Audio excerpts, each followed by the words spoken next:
Hey there YouTube, this is KSW87 again. Today I'm doing my third and final chain burn discussion video. I meant to do it a while ago, and I wanted to do it a while ago, but I've been sick, so I haven't really had the voice to actually do a video. But I'm better now, so I'm gonna start.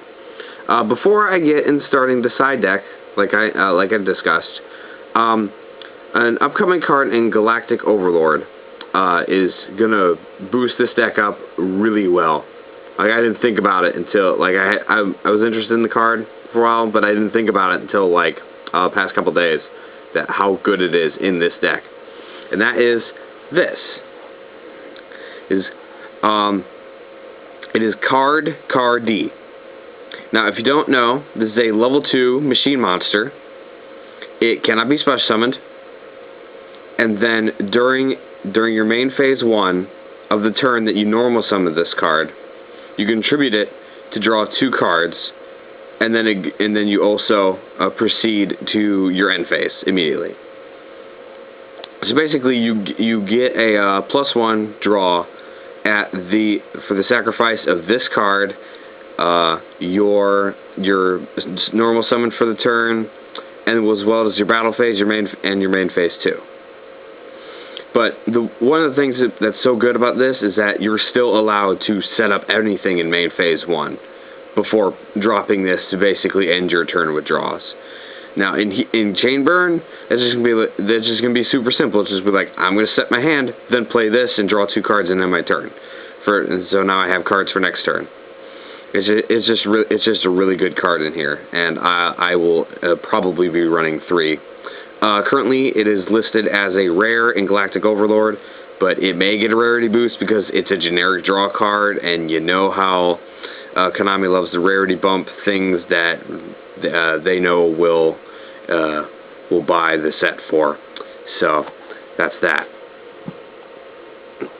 Alright, but on to the main part of the discussion video today. We are going to be talking about the side deck of Chain Burn, which is an interesting topic. You can't actually take your normal thought process into your side deck. It's like, I'm going to side against things that are good in the meta. Well, I mean, a lot of things don't really matter. It's like, oh, I'm going to side Gozen match against things to make my deck better. It's like, well, it doesn't really help you win. It just slows them down a bit while they're still hitting you. You can certainly do, if the deck is really a problem and you really need, for Chain Burn, and you really need something against it, then you are completely welcome to put stuff in your side to fight it. But mostly, what you're going to want to work about is the first thing is that you're going to anti-side them, or deal with problem monsters that affect Chain Burn directly. Now, common things you'll see in sided against you, things like Royal Decree, which screws you over, Trapstone, which will screw a chain over, things smaller, less problem things like Magical Android, which will gain life, and if you give them enough turns, they will gain enough life that you can't burn them out quickly at all. Things like Prime Material Dragon, like things like Jinzo. It's all sorts of stuff like that. Even things like if you're facing Dino Rabbit, and they will bring out one of the Evil Czars. It's gonna hurt you. It's gonna hit only one card in your chain, but that may mess you up enough that that's like, they'll just wait to sit on it. They're like, oh, I'll just wait for your chain strike at the end, and then I'll negate that. So it can be a problem. But one of the first ways to tackle anti-siding is to side in things that will negate or destroy cards that you need destroyed. Now, one of the general ones I like is Snipe Hunter. Usually in Chain Burn, you'll have plenty of cards to discard. Especially if there's a Royal Decree out and you got nothing. Snipe Hunter can deal with any problem cards you're staring down. So it's like, oh, it's a Jinzo, kill it. Oh, it's a Royal Decree, kill it. And as well as, like, he can clear the way, and if your opponent is, if you're sighting this in, a lot of times your opponents will take out their anti-monster cards because they won't really affect your deck that much. It's like, oh, I'm not going to need these bottomlesses, so I'll side them out. And then you drop Snipe Hunter and they have no response for it, and you just poke at anything you want. One of the other ones I like is Mystical Space Typhoon, obviously. Like, I have Fairy Wind in my deck, and that's a nice main answer for those continuous kind of things. But if I need a response after, Typhoon's a nice way to handle that. A nice way to handle monsters, things like the Evil Zors and Jinzo and Primaterial Dragon stuff. Smashing Round is a good one, as well as Blast Sphere, which actually helps you burn the deck. As if you don't know what it does, it's a 1400 machine. When it attacks while face down, it becomes an equipped card onto your opponent, and then you destroy the equipped monster during your opponent's next standby phase, and then you burn them for the entirety of the attack, which helps the deck. That's why I put it aside. It's an interesting card to try. Some things you're going to need to negate rather than destroy, because what's the point of running MSTs to hit Royal Decree when they're running Trap Stun? So stuff like 7 Tools will help, Dark Bribe will help that, things like that. One of the other things is that obviously one of the weaknesses of Chain Burn is that the longer the duel takes, the faster your opponent is with summoning, the more likely you're going to die. So it's good to put some stall in there. So swords, stick a couple swords or threatening roars, stuff like that in your deck. It'll help. One of the things I might try is I might actually try some like actual chainable things that actually can add to the chain while you're doing it, like Vanity's Emptiness, for example. Like, it actually, if you're running this in a chain, like they decide to start special summoning and you chain Vanity's Emptiness and then chain your all things, Vanity's Emptiness will not go to the graveyard until the entire chain resolves.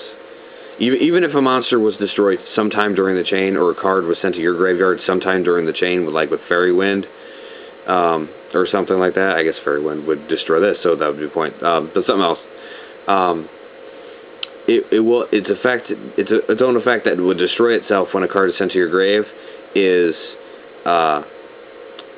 won't start until the whole chain resolves, and then it'll resolve. So it actually will stop something that your opponent does. So if you need it, one thing that you're going to need that will normally find normal spots in main decks, at least for now. Depends on what the ban list does, but you're going to need something for the Wind-Up Hunter loop, because that will ruin you. If you lose your entire ability to chain from your hand, it's going to feel like getting trap stunned. It's just going to be like, oh, now I can't do anything. Great. I guess I'm dead. So you're going to, Effect Veiler, things like that. Maybe Fiendish Chainable, might be nice to try. But one of the other things you can do outside of anti-siding and siding specifically for problems with the Chain Burn deck, is you can also kind of transition side, where one of the things is your opponent's, like I said, with Snipe Hunter, your opponent is going to remove all their monster removal stuff, at least whatever they can. They're certainly not going to keep it in. They're going to just go for whatever swarming monsters they have. So you could transition side. Either you could do it small, like one of the things I was thinking about was putting the Diva Engine in the deck. Diva Engine, and then Skystar Ray. If my opponent has a response, or my opponent has something that will prevent me from getting a level 5 Synchro, I can bring out Lost Breaker, kill a Royal Decree or a problem spell trap. That's one thing I could do. That just helps that. Or I can bring out Skystar Ray to add kind of a 600 damage to the face every turn. If you don't know what Skystar Ray is, he can attack directly, and then if he attacks directly, he's banished until your next standby phase. And then he'll just come back, which is not a summon, which your opponent cannot respond with, so it can just be like 600, 600, 600, and if you have this like the whole time you're chaining, the damage will add up really quickly. So I thought that might be a cool idea. One other one I heard of a while ago, which is interesting, and I might have to try that as well, is to make a side specifically to side in agents. So that would be, and specifically like without Archlord Christia, it's actually 15 cards. We got 3 Hyperions, 3 Irvs, 3 Venus, your 3 Shine Balls, and then 3 cards from the sky. That's 3, 6, 9, 12, and 15. That's 15 side cards. Now, cards from the sky will add draw and speed to the deck. Venus and Shine Ball would add interesting options, like you can actually deal with problem monsters that way by making Dark Mist with your Shine Balls, or like just do your normal Gotchi play. Whenever we get in June, when we get Hidden Arsenal 6, you go Venus into 2 Shine Balls and make Daigusto Phoenix, which if your opponent, if I have a clear shot, that's 15/15 directly, and that's a ton of damage, and it adds up with the burn. And then Hyperion can just deal with a lot of the problem cards on his own. It just would eliminate the need for Snipe Hunter and stuff. So it's an option. It's an interesting option I heard of, and it seemed like a fun idea to try, and I might. But that is my general discussion for Chainburn side decks. There's a lot of options you can use, but you have to think kind of non-traditionally in order to make the best side deck for Chainburn. But that is it for my Chainburn discussions in particular. I hope they help you out. If the ban list staves doesn't affect the Ejectors or windups in the same way, you might need this to still play it competitively, or at least teach people a lesson that if you're going to be derpy, so will I. All right, this is Chaos Super 87 out.